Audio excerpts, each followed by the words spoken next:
আমাকে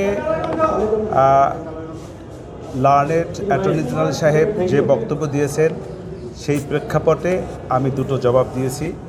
আমি বলতে চাচ্ছেন যে আমার আসামি পালিয়ে গিয়েছে। আমি সেক্ষেত্রে বলেছি যে আমার আসামি পালিয়ে যান নাই, উনি এই দেশ থেকেই যেতে চান নাই। তা বিভিন্ন মিডিয়া, পত্রপত্রিকা প্রতিটি জায়গায় সেটা এসেছে এবং উনি একথাও বলেছেন যে আমাকে প্রয়োজনে এখানে মাটি দেন হত্যা করে, তবু আমি যাব না। কিন্তু প্রেক্ষাপটটা এমন দাঁড়িয়েছে, ওনাকে যেতে বাধ্য হয়েছে। উনি হেলিকপ্টারে করে গেছেন, প্রতিটি মানুষ এদেশে মানুষ দেখেছে। অতএব পালিয়ে যাওয়া কাকে বলে? যে পালিয়ে যাওয়া বলে চোরের মতো লুকাই যাওয়াটাকে পালিয়ে বলে।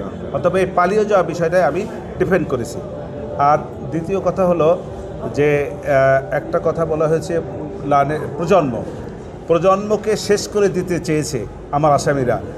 একটা মানবতাবিরোধী অপরাধ হতে হলে যে একটি সম্প্রদায়কে বা একটি জাতিকে, একটি গোষ্ঠীকে নিশ্চিহ্ন করার একটি প্রক্রিয়া প্রচেষ্টা থাকতে হয় এবং সেই প্রচেষ্টার অংশ হিসাবে মানুষকে হত্যা করতে হয়, যেটা হিটলার করেছিল ইহুদিদের বেলায়। দ্যাট ইজ জেনোসাইড এবং মানবতাবিরোধী অপরাধ দুটোই। এক্সট্রিম মশার কয়েল প্ল্যান্ট ফাইবার দিয়ে তৈরি, ডেঙ্গু, চিকুনগুনিয়া বাহি সহ যে কোনো মশার বিরুদ্ধে দেয় এক্সট্রিম সুরক্ষা। জেনোসাইড এবং মানবতা বিরোধী অপরাধ। কিন্তু এইখানে আমার বেলায়, এই আসামিদের বেলায় এরকম কোনো সম্প্রদায়কে বা কোনো জাতিকে বা কোনো গোষ্ঠীকে সে নিশ্চিহ্ন করার কোনো প্রচেষ্টা তার ভিতরে ছিল না এবং সে সেটা করেও নাই। এটাই মূল বক্তব্য আমার ছিল।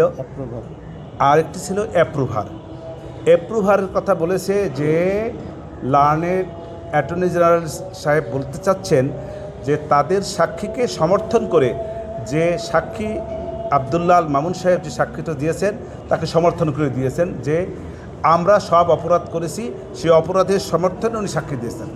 সেখানে আমার বক্তব্য ছিল এই, সাক্ষী আবদুল্লাহ আল মামুন সাহেব উনি নিজে বাঁচার জন্য একটি অপকৌশল হিসাবে নিজেকে অ্যাপ্রুভার ডিক্লেয়ার করেছেন। আমার মূল বক্তব্যগুলো ছিল এটা। এবং আমি একথাও বলেছি লাস্টে যে আসামি পক্ষ যেমন ন্যায় বিচার, বাদী পক্ষ যেমন ন্যায় বিচার চায়, আসামি পক্ষ আমরাও ন্যায় বিচার চাই। ন্যায় বিচার নিশ্চিত করার দায়িত্ব লার্নেড ট্রাইব্যুনালের এবং ট্রাইব্যুনালটা সেটা নিশ্চিত করবে এবং ন্যায় বিচার দেশের মানুষ, পৃথিবীর মানুষ দেখবে, এই আশা আমি করেছি। উনি অত্যন্ত মনে কষ্ট নিয়ে উনি গিয়েছেন, বীরের মতো তো অবশ্যই না।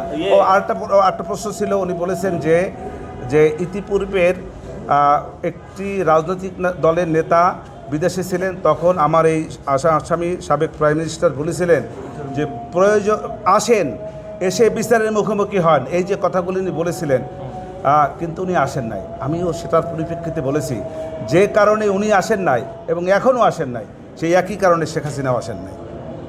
এই যে আমার বক্তব্য ছিল। আমি মনে করি যে রাষ্ট্রপক্ষ সন্দেহাতীতভাবে আমার আসামি সাবেক প্রধানমন্ত্রী শেখ হাসিনা এবং সাবেক স্বরাষ্ট্রমন্ত্রী আসাদুজ্জামান খান কামাল তাদের বিরুদ্ধে মামলা প্রমাণ করতে সক্ষম হন নাই। যেহেতু সক্ষম হন নাই, সেহেতু আমার আসামিরা খালাস পাবে এবং সসম্মানে খালাস পাবে। এটা আমার আশা এবং আমার প্রত্যাশা।